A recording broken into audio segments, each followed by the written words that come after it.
अगर आप भी भारत के मोस्ट ऑफ द पीपल की तरह गाली देते हैं तो ज़रा एक बार याद कीजिए कि आपने पहली बार अपनी गाली कब दी थी। आपको याद नहीं ना? मगर मैं एक चीज़ आपको दावे के साथ कह सकता हूँ कि अगर आप गाली देते हैं तो आपने अपनी गाली की शुरुआत अपने बचपन से की होगी। ये बात मैं आपको 100% श्योर नहीं कह सकता, मगर इसके चांस 90% से ज़्यादा है कि आप अगर गाली देते हो तो आपने ज़रूर इसकी शुरुआत अपने बचपन से की होगी। आमतौर पर देखा जाए तो लोग गुस्सा आने पर गालियाँ देते हैं। गुस्सा आने पर लोग गालियाँ देते हैं और काफ़ी ज़्यादा लाउड आवाज़ में गालियाँ देते हैं। गालियाँ देकर वो अपना एक तरह से गुस्सा जाहिर करते हैं। वो ये दिखाते हैं कि उनके अंदर कितना ज़्यादा गुस्सा भरा हुआ है। इसलिए आमतौर पर लोग अपना गुस्सा दिखाने के लिए और लोगों को डराने के लिए गालियाँ देते हैं। मगर आजकल लोग बस अपना गुस्सा जाहिर करने के लिए गालियाँ नहीं देते, लोग मजे के लिए गालियाँ देते हैं और कहते हैं कि हम एंटरटेनमेंट पर्पस के लिए गालियाँ दे रहे हैं। आज की हमारी दुनिया टीवी से यूट्यूब पर शिफ्ट हो रही है और आप आज यूट्यूब के बड़े बड़े क्रिएटर्स को उठा करके देख लीजिए जिनके 25 मिलियन 30 मिलियन सब्सक्राइबर है। उनमें से लगभग 80 to 90% जो क्रिएटर्स है वो सब गालियाँ देते हैं। उनका कंटेंट गालियों से भरा रहता है। अब गालियाँ देना अच्छा है या बुरा, ये डिसाइड करने से पहले हम ये जानते हैं कि इन गालियों का हमारे समाज पर क्या प्रभाव पड़ता है। तो सबसे पहले इसका प्रभाव हमारे समाज के बच्चों पर पड़ता है। जैसा कि हम सब जानते हैं कि बच्चे जो होते हैं उनका दिमाग बिल्कुल एक कोरा कागज की तरह होता है और हर माँ बाप यही चाहते हैं कि उनका बच्चा अच्छी चीज़ें सीखे, अच्छी चीज़ें जाने। सोसाइटी में अच्छी चीज़ें भी है और बुरी चीज़ें भी है, मगर समाज की काली सच्चाई लाख छुपाने से भी नहीं छुपती। आज भारत के हर समाज में आपको लगभग गाली देने वाले लोग तो मिल ही जाएंगे। और अगर मान लो कि आपने अपने बच्चे को समाज से बचा लिया तो आप इन्हें स्कूल से कैसे बचाओगे?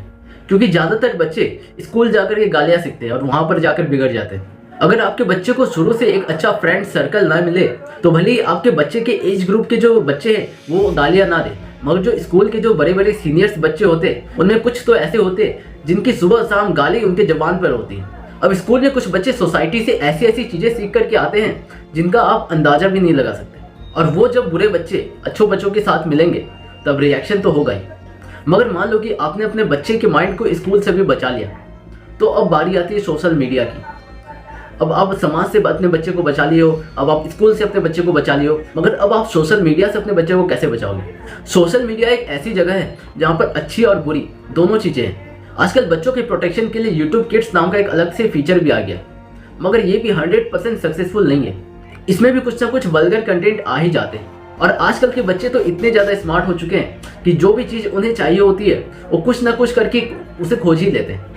अब अगर हम कंपैरिजन करें हमारे 90s के बचपन की और आज के बच्चों की बचपन की, तो हमें एक बहुत बड़ा फ़र्क देखने को मिलता है। फ़र्क ये है कि हमारे 90s के टाइम में टीवी का दौर हुआ करता था।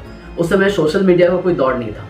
तो जब टीवी का दौर हुआ करता था तब टीवी पर क्या था कि सेंसर बोर्ड का कंट्रोल हुआ करता था, और सेंसर बोर्ड के कंट्रोल के कारण हमें 1% गाली वाले या कोई भी ऐसी वल्गर कंटेंट देखने को टीवी पर नहीं मिलती थी। और उस समय लोग मजे के लिए गाली नहीं देते थे, बल्कि गुस्से में गाली देते थे। जब कहीं पर झगड़ा होता था या फिर कोई इंसान काफ़ी ज़्यादा गुस्से में पागल हो जाता था तब गालियाँ देता था, जिससे हमें पता चलता था कि गालियाँ जो होती है गलत चीज़ होती है। हमें हमारे बड़े सिखाते थे कि हमें गालियाँ नहीं देनी चाहिए। मगर वही अगर हम कंपैरिजन करें आज के दौर से, तो आज जैसा कि आप सब जानते हैं कि सोशल मीडिया का दौर है, और जैसा कि मैंने आपको बताया था कि ज़्यादातर बच्चे जो है वो टीवी से सोशल मीडिया की तरफ शिफ्ट हो रहे हैं। अब सारे के सारे कंटेंट जो है सोशल मीडिया पर भी अवेलेबल है। इसके कारण जो बच्चे हैं वो ऐसे भी कंटेंट देखने लगते हैं जो उन्हें नहीं देखने चाहिए। जैसे कि आजकल आपको पता ही होगा कि लोग मजे के लिए गाली देते हैं, कॉमेडी वीडियोस बनाएंगे और उसमें भर भर की गालियाँ होती हैं। अब आजकल के बच्चे जिनका दिमाग बिल्कुल एक कोरा कागज की तरह होता है, अब वो इन कॉमेडी वीडियोस में गाली देख करके यही सोचेंगे कि गाली देना तो एक कॉमन बात है। अब बच्चों के माइंड में ये आएगा कि देखो ये बंदा तो इतना कूल है, ये इतने सारे लोगों को गालियाँ दे रहा है, जो कि बिल्कुल एक गलत बात है। इससे बच्चे यही सोचेंगे कि देखो ये इतने बड़े क्रिएटर्स जो है गालियाँ दे रहे हैं, गालियाँ देकर क्या ये गजब की कॉमेडी कर रहे हैं। इससे जो आने वाले बच्चे हैं वो यही सोचेंगे कि गालियाँ देना एक मामूली बात है, और उन बच्चों में एक तरह का पीयर प्रेशर क्रिएट होगा जो बच्चे गालियाँ नहीं देते होंगे। इमेजिन कीजिए आज से 50-60 साल बाद जब हम और आप बूढ़े हो चुके होंगे, तब जो हमारे यंगस्टर निकल के आएंगे उनके लिए गाली जो होगी एक भाषा बन चुकी होगी। उस समय गाली एज ए लैंग्वेज रिकॉग्नाइज की जाएगी हमारे यंगस्टर्स के बीच में। तब हमारी दुनिया कितनी ज़्यादा अजीब लगेगी, और उस समय कोई यकीन भी नहीं करेगा कि 80s और 90s के जो बच्चे थे वो इतने ज़्यादा कभी संस्कारी भी हुआ करते थे। इस वीडियो में इतना ही। मिलता हूँ आपसे किसी दूसरे वीडियो में किसी दूसरे टॉपिक पर।